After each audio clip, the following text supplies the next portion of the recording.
നമുക്ക് ദൈവത്തിന് നന്ദി പറയാം. സ്നേഹവാനായ സ്വർഗീയ പിതാവ്, കൃപയും കരുണയും മനസ്സലിവും ദയയുള്ള ദൈവം തൻ്റെ കൃപയാൽ നമുക്കൊരു പുതിയ ദിവസം കൂടി ദാനമായി നൽകി. അങ്ങനെയെങ്കിൽ ഈ പുതിയ ദിവസം സന്തോഷിപ്പാൻ, ദൈവമഹത്വം ദർശിപ്പാൻ, ദൈവത്തോട് ചേർന്ന് ഈ ജീവിതയാത്ര മുന്നോട്ട് പോകുവാൻ, പാപവഴികളെ വിട്ടുതിരിയുവാൻ ദൈവം നമ്മെ എന്തുദ്ദേശത്തോടുകൂടി ഭൂമിയിലാക്കിയിരിക്കുന്നുവോ അതിനെ പൂർണ്ണതയിലേക്ക് നടപ്പാനായിട്ട് ദൈവത്തിൻ്റെ പരിശുദ്ധാത്മാവ് നമ്മെ സഹായിക്കട്ടെ. കർത്താവ് പറഞ്ഞു, ഞാൻ ലോകത്തിൻ്റെ വെളിച്ചമാകുന്നു, എന്നെ അനുഗമിക്കുന്നവൻ അന്ധകാരത്തിൽ നടക്കുകയില്ല. അപ്പോൾ അങ്ങനെയെങ്കിൽ വെളിച്ചമാകുന്ന, സത്യമാകുന്ന, ജീവനാകുന്ന, വിശുദ്ധനാകുന്ന ദൈവത്തോട് ചേർന്ന് നാം നടക്കുമ്പോൾ നമ്മളിൽ മറഞ്ഞു കിടക്കുന്ന എല്ലാ ഇരുട്ടുകളും മലിനതകളൊക്കെ മാറിപ്പോകാനായിട്ട് ഇടയായിത്തീരും. കാരണം ദൈവം വിശുദ്ധനാണ്. അതുകൊണ്ട് ദൈവത്തോട് ചേർന്ന് നടക്കുന്ന ഒരു വ്യക്തിയെ സംബന്ധിച്ചിടത്തോളം ദൈവത്തിന് മാറ്റമില്ലാത്ത വചനം അവനിൽ മറഞ്ഞു കിടക്കുന്ന എല്ലാ അശുദ്ധികളെയും നീക്കിക്കളയുകയാണ് ചെയ്യുന്നത്. അവനിലുള്ള ഇരുട്ട് എന്ന് പറഞ്ഞാൽ പാപപ്രമാണങ്ങളെ നീക്കിക്കളയുകയാണ് ചെയ്യുന്നത്. മുറുകെ പറ്റുന്ന പാപങ്ങളെ, ഭാരങ്ങളെ, എല്ലാവിധമായിട്ടുള്ള നിരാശകളെ, ദുഃഖങ്ങളെ എല്ലാം നീക്കിക്കളഞ്ഞിട്ട് ദൈവം ആഗ്രഹിക്കുന്ന അളവിൽ അവൻ്റെ പ്രിയപുത്രനായ യേശുവിനെ പോലെ നമ്മെ ഓരോരുത്തരെയും പണിതെടുക്കുകയാണ് ചെയ്യുന്നത്. ദൈവവചനം പറയുന്നത്, അവങ്കിലേക്ക് നോക്കിയവർ പ്രകാശിതരായി, അവരുടെ മുഖം ലജ്ജിച്ചു പോയിട്ടില്ല.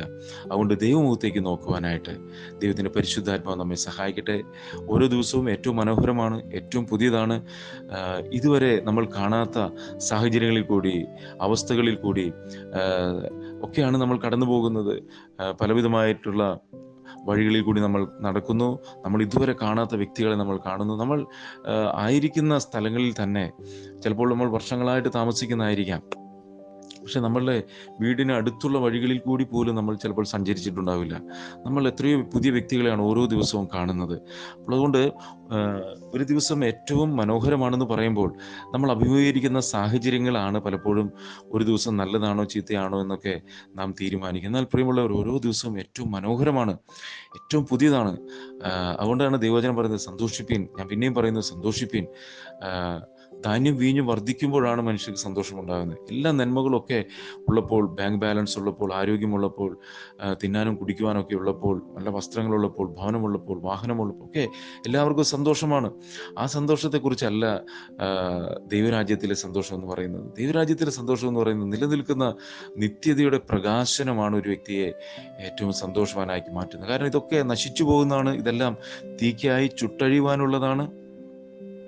അതുകൊണ്ട് ഇതിലല്ല നമ്മൾ സന്തോഷിക്കണം, മറിച്ച് നിലനിൽക്കുന്ന നിത്യരാജ്യത്തിൻ്റെയും നിത്യ തേജസ്സിൻ്റെയും നിത്യഭവനത്തിൻ്റെയും ദൈവം മഹത്വം ദർശിക്കുന്ന ഒരു വ്യക്തിയെ സംബന്ധിച്ചിടത്തോളം അവൻ ഓരോ ദിവസവും സന്തോഷിക്കും. കാരണം ഓരോ ദിവസവും അവനെ ആ നിലനിൽക്കുന്ന നിത്യതയിലേക്ക് അടുപ്പിക്കുകയാണ് ചെയ്യുന്നത്. കർത്താവിൻ്റെ വരവിന് വേണ്ടി ഓരോ ദിവസവും ഒരുങ്ങി വാഞ്ചയോടെ കാത്തിരിക്കുകയാണ് ചെയ്യുന്നത്.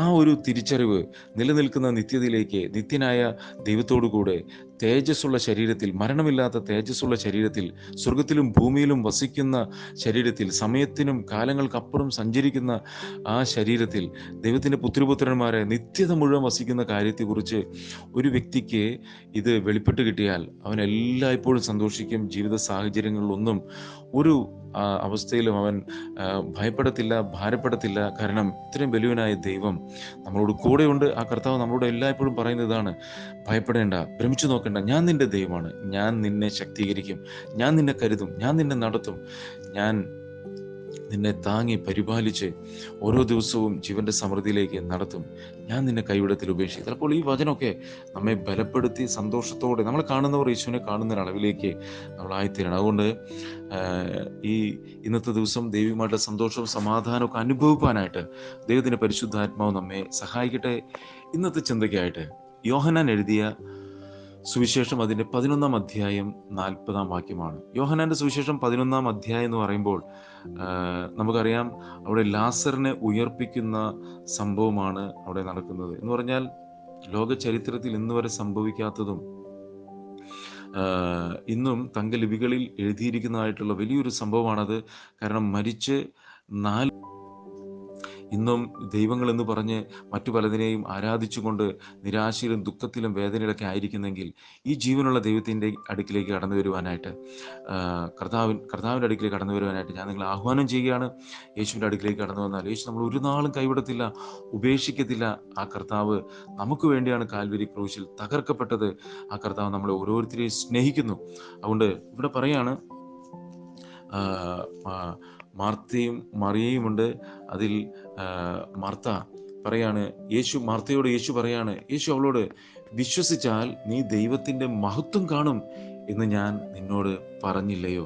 അപ്പോൾ ഇവിടുത്തെ സംഭവം എന്ന് പറയുന്നത്, അവിടെ നമുക്ക് ഒന്ന് വായിക്കുകയാണെങ്കിൽ ഇവിടെ കാണാനായിട്ട് സാധിക്കും, മറിയയുടെയും അവളുടെ സഹോദരി മാർത്തയുടെയും ഗ്രാമമായ ബഥേനയിലെ ലാസർ എന്ന ഒരുത്തൻ ദീനമായി കിടന്നു. ഈ മറിയായിരുന്നു കർത്താവിന് പരിമള തൈലം പൂശി തൻ്റെ തലമുടി കൊണ്ട് അവൻ്റെ കാൽ തുടച്ചത്. അവളുടെ സഹോദരനായ ലാസർ ആയിരുന്നു ദീനമായി കിടന്നത്.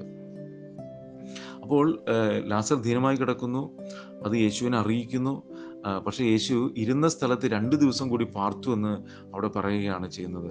അപ്പോൾ അവൻ്റെ ശിഷ്യന്മാർ കൂടെയുണ്ട്. തുടർന്ന് യേശുവും ശിഷ്യന്മാരും കൂടി അവിടേക്ക് വരുന്നതൊക്കെ നമുക്ക് കാണാനായിട്ട് സാധിക്കും.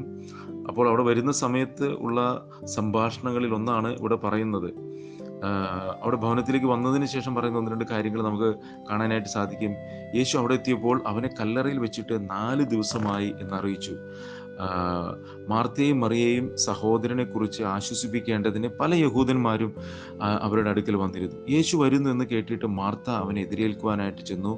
മറിയയോ വീട്ടിലിരുന്നു. മാർത്ത യേശുവിനോട്, കർത്താവേ, നീ ഇവിടെ ഉണ്ടായിരുന്നുവെങ്കിൽ എൻ്റെ സഹോദരൻ മരിക്കുകയില്ലായിരുന്നു. അപ്പോൾ അവൾക്കറിയാമായിരുന്നു. കാരണം യേശു മറ്റു പലരെയും മരിച്ച് ഉയർപ്പിച്ചത് നമുക്ക് കാണാനായിട്ട് സാധിക്കും. വിധവയുടെ മകനെ ഉയർപ്പിച്ചത്, യായിറോസിൻ്റെ കൊച്ചുമകളെ ഉയർപ്പിച്ചത് ഒക്കെ ഇവർക്കറിയാം. അപ്പോൾ അവർ പറയാണ്, യേശുവെ, നീ ഇവിടെ ഉണ്ടായിരുന്നെങ്കിൽ അവനെ ഉയർപ്പിക്കുമായിരുന്നു. പക്ഷേ ഇപ്പോൾ കർത്താവ് 4 ദിവസമായില്ലേ, ഇനി ചിലപ്പോൾ അതൊന്നും സാധ്യമാവത്തില്ലായിരിക്കും എന്നുള്ളൊരു ചിന്തയും അവരുടെ ഉള്ളിലുണ്ട്. തുറന്നു പറയാണ്, എന്നാലും നീ ദൈവത്തോട് എന്ത് അപേക്ഷിച്ചാലും ദൈവം നിനക്ക് തരുമെന്ന് ഞാൻ അറിയുന്നു എന്ന് പറഞ്ഞു. അപ്പോൾ അവൾ പറയാണ്, എന്നാലും ഇപ്പോൾ മഹത്വം ഒരു വ്യക്തികൾക്കും വിട്ടുകൊടുക്കത്തില്ല. അതുകൊണ്ടാണ് അവിടെ യേശുവിൻ്റെ മുഖത്തേക്ക് നോക്കുവാൻ, അവങ്കിലേക്ക് നോക്കിയവർ പ്രകാശിതരായി, അവരുടെ മുഖം ലജ്ജിച്ചു പോയില്ല.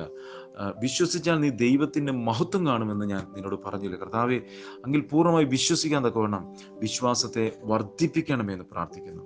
അങ്ങത് ചെയ്യുന്ന കൃപയ്ക്കായി നന്ദി. യേശു ക്രിസ്തുവിൻ നാമത്തിൽ പ്രാർത്ഥിക്കുമ്പോൾ കൃപ തോന്നി കേൾക്കണം സ്വർഗീയ പിതാവേ. ആമേൻ. God bless U.